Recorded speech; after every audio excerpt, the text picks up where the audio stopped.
ایک نیک فطرت آدمی کا قصہ۔ حضرت شیخ سعدی فرماتے ہیں، ایک شخص نہایت خوش خلق اور نیک سیرت تھا۔ وہ بروں کو بھی بھلا کہتا تھا، کیونکہ اپنی نیک فطرت کی وجہ سے اس کی نظر ان کے عیبوں پر نہیں جاتی تھی۔ جب اس نے اس دنیا فانی سے کوچ کیا تو کسی نے خواب میں دیکھا اور پوچھا کہ مرنے کے بعد تیرا کیا حال ہوا؟ اس نے ہنستے ہوئے جواب دیا کہ الحمدللہ، مجھ پر کوئی سختی نہیں کی گئی، کیونکہ میں نے بھی کبھی کسی کے ساتھ سختی نہ کی تھی۔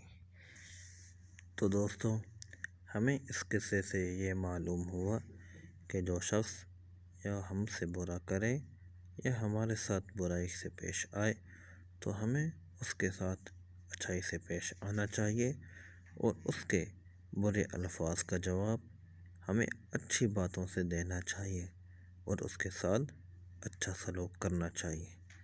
اللہ حافظ۔